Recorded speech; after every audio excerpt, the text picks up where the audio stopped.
बिस्मिल्लाहिर्रहमानिर्रहीम। Next lecture start करेंगे हम। लेक्चर नंबर 11 हमारा थर्ड चैप्टर हमने स्टार्ट किया। चैप्टर का नेम है photosynthesis and respiration in plants. आज का जो हमारा टॉपिक है ये हमने देखना है कि लीफ का स्ट्रक्चर के अंदर इस तरह से क्या चीज़ मौजूद है कि फोटोसिंथेसिस के लिए बहुत ज़्यादा सूटेबल है। ठीक है, यानी ऐसे क्या कैरेक्टर है लीफ के कि यही फोटोसिंथेसिस के लिए सूटेबल है। इसके अंदर फोटोसिंथेसिस होती है, इसके अंदर फूड प्रिपेयर हो रहा है प्लांट का।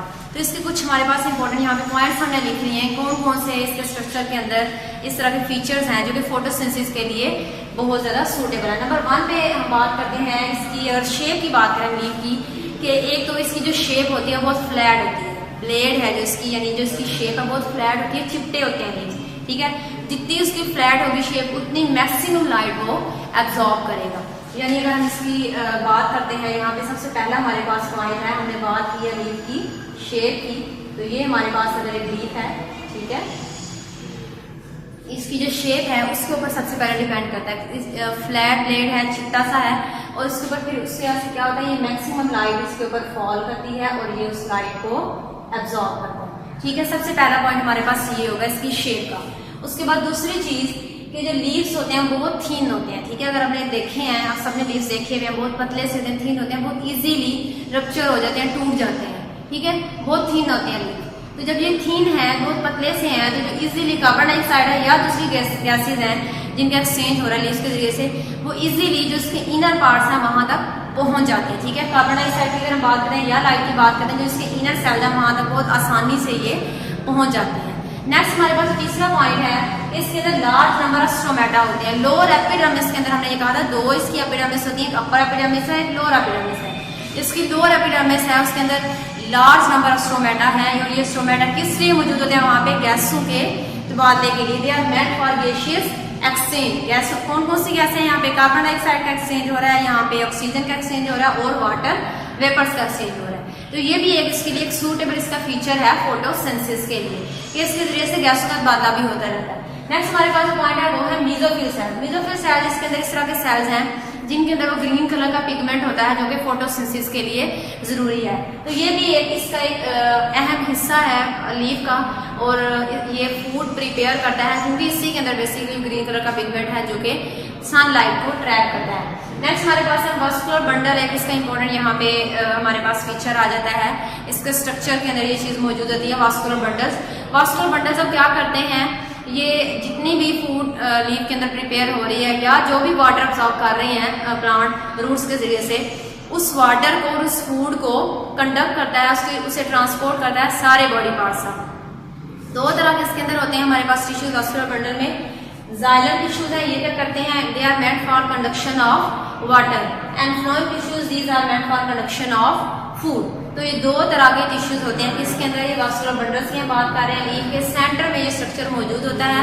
जाइलम टिश्यूज है, फ्लोएम टिश्यूज है, और दोनों फूड की वाटर की कंडक्शन के लिए यहाँ पे इस्तेमाल होते हैं। तो ये कुछ हमारे पास फैक्टर्स हैं जो हमने यहाँ पे मेंशन कर लिए हैं, जो कि यूज होते हैं किसके लिए, फोटोसिंथेसिस के लिए। यानी इन फैक्टर्स की वजह से ये जो कुछ फीचर्स हैं लीव्स के, जिनकी वजह से जो लीव है वो सूटेबल है फोटोसिंथेसिस के लिए। नेक्स्ट हमारे पास जो टॉपिक है वो है respiration. What is respiration? Start से हम बात करते आ रहे हैं। रेस्पिरेशन एक एनर्जी यील्डिंग प्रोसेस है। ठीक है, अब इसमें होता क्या है कि ग्लूकोज को ऑक्सीजन की मौजूदगी में तोड़ा जाता है। जब ये टूटती है, जब खुराक ये टूटती है, तो उससे दो चीजें बनती हैं। क्या चीज बनती है हमारे पास, कार्बन डाइऑक्साइड और वाटर, और साथ कुछ एनर्जी भी रिलीज होती है। तो यही वो एनर्जी है, इसी की बेस पे हम ये कह रहे हैं कि जो रेस्पिरेशन है वो एनर्जी यील्डिंग प्रोसेस है, एनर्जी प्रोड्यूस करने वाला प्रोसेस है। यही वो एनर्जी है जो कि फिर हम अपने डिफरेंट फंक्शन परफॉर्म करने के लिए यूज करते हैं। हम जो भी हमारे बॉडी फंक्शन हो रहे होते हैं, हम जो भी अपनी सरगर्मियां कर रहे होते हैं, वो किस वजह से, एनर्जी की वजह से। उन सब के लिए हमें एनर्जी चाहिए होती है। वो एनर्जी कहाँ से आती है, इस रेस्पिरेशन से आती है वो एनर्जी। ठीक है, तो जो भी फूड हमने इनटेक की वो ऑक्सीजन की मौजूदगी में उस फूड की ब्रेक डाउन होगी, उससे कार्बन डाइऑक्साइड और वाटर प्रोड्यूस होता है, और साथ ही एनर्जी की कुछ अमाउंट रिलीज होती है। तो यही वो एनर्जी है जो हमारे डिफरेंट बॉडी फंक्शन परफॉर्म करने में यूटिलाइज होती है, यूज होती है। तो अगर हम रेस्पिरेशन को डिफाइन करते हैं, रेस्पिरेशन क्या है, रेस्पिरेशन एक एनर्जी यील्डिंग प्रोसेस है जिसके अंदर एनर्जी प्रोड्यूस होती है। ठीक है, नेक्स्ट हमारे पास आ जाता है फोटोसिंथेसिस और रेस्पिरेशन में हमने डिफरेंस देखना है कि इन दोनों के दरमियान डिफरेंस क्या है। तो यहाँ पे हमने कुछ पॉइंट्स बना लिए। सबसे पहले फोटोसिंथेसिस की अगर हम बात करते हैं तो सिर्फ और सिर्फ प्लांट्स में होती है। क्यों प्लांट्स में होती है? क्योंकि प्लांट्स के पास ही क्लोरोफिल मौजूद है, एनिमल्स के पास क्लोरोफिल मौजूद नहीं होता।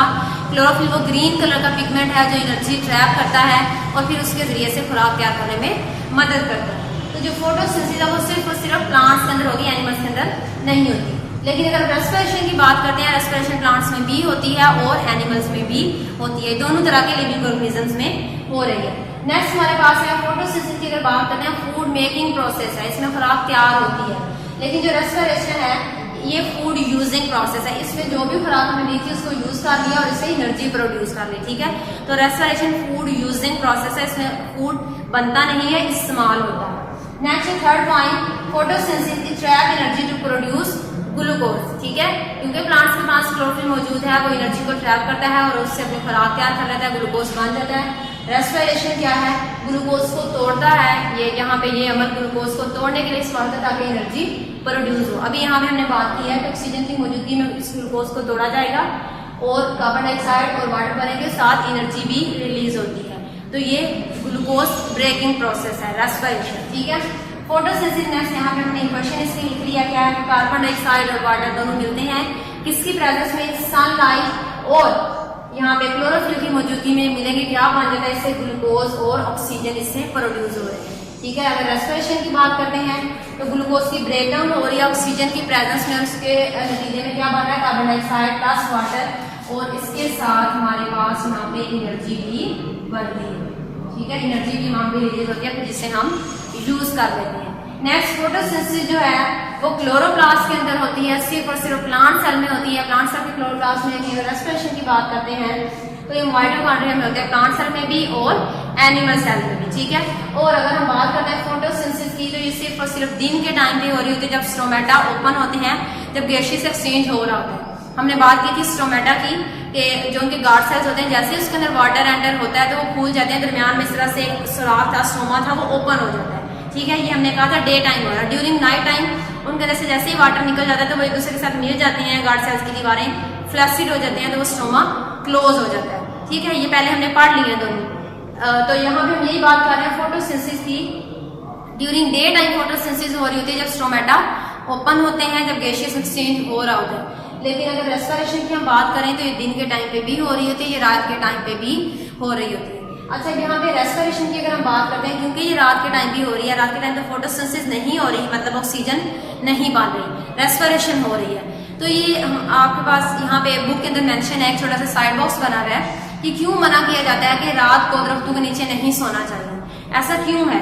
ये यहाँ पे रेस्पिरेशन की वहां पे टर्म यूज हो रही है। ऐसा इस वजह से है क्योंकि रात के टाइम पे फोटोसिंथेसिस नहीं हो रही होती, प्लांट्स ऑक्सीजन रिलीज नहीं कर रहे, प्लांट्स ऑक्सीजन नहीं बना रहे। ठीक है, वो भी क्या कर रहे थे रात के टाइम? वो भी ऑक्सीजन यूज कर रहे होते हैं, कार्बन डाइऑक्साइड वो खारिज कर देते हैं। बिल्कुल उसी तरह जैसे हम ऑक्सीजन यूज कर रहे हैं और कार्बन डाइऑक्साइड हम रिलीज कर रहे होते हैं, कार्बन डाइऑक्साइड खारिज करते हैं। ठीक है, तो वही फिनोमिना रात के टाइम प्लांट्स के अंदर भी हो रहा होता है कि वो कार्बन डाइऑक्साइड रिलीज कर रहे होते हैं और ऑक्सीजन को यूज कर रहे हैं। तो अगर आप दरख्त के नीचे सोएंगे रात के टाइम तो उससे क्या होगा?